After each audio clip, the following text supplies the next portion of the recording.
नमस्कार, मैं हूं आपके साथ विशाल कालरा। किसानों का घमासान, दिल्ली कब तक परेशान?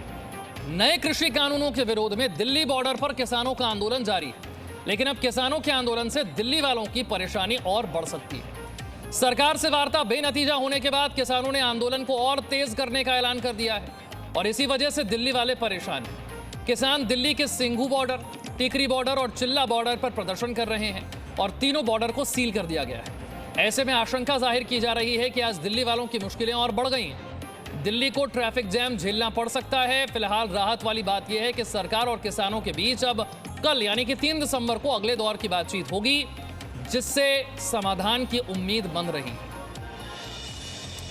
और बड़ी खबर इस वक्त यह है कि कृषि कानून किसान विरोधी नहीं है। केंद्रीय मंत्री रविशंकर प्रसाद की तरफ से ट्वीट किया गया है।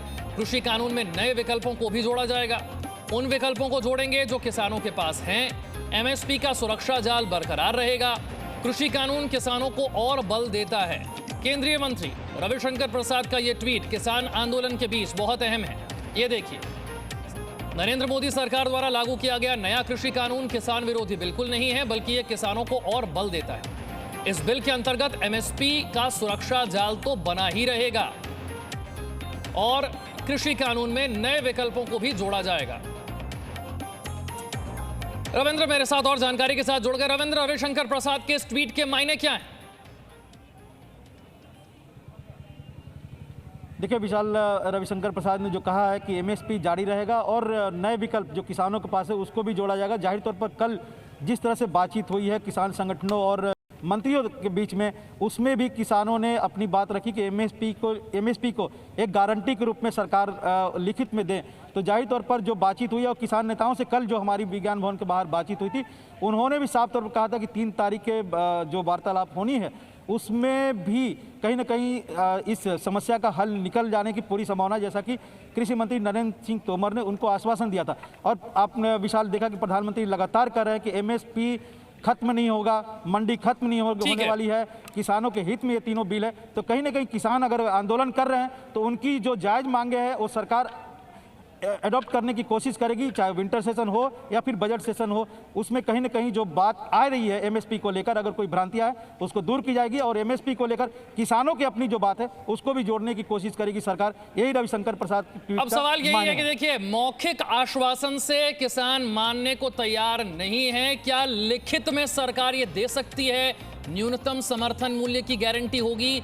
ये सवाल अभी बना हुआ है। लेकिन जरा मैप के जरिए आपको समझा देते हैं कौन कौन से रास्ते बंद हैं, किन किन रास्तों का इस्तेमाल आप कर सकते हैं। दिल्ली एनसीआर में अगर आप रहते हैं तो ये नक्शा, कौन कौन सी सड़कें बंद हैं, आपके लिए जानना बहुत जरूरी है ताकि आप ट्रैफिक जैम में ना फंसें।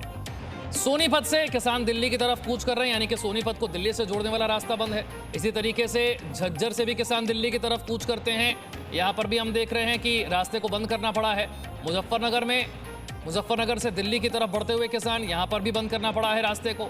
इसी तरीके से दिल्ली के अलग अलग इलाकों की तरफ बढ़ने वाले किसान, जिनसे ट्रैफिक जैम की समस्या खड़ी हो रही है, किन किन इलाकों में किसान जमे हुए हैं और वहां पर पुलिस बैरिकेडिंग की वजह से रास्ते बंद हैं, ये आप देख रहे हैं। चाहे वो लोनी बॉर्डर हो, गाजीपुर बॉर्डर हो, अक्षरधाम से चिल्ला बॉर्डर हो, बदरपुर बॉर्डर हो, रजोकरी बॉर्डर, झटीकरा और झड़ौदा बॉर्डर, ये वो रास्ते हैं जो बंद हैं।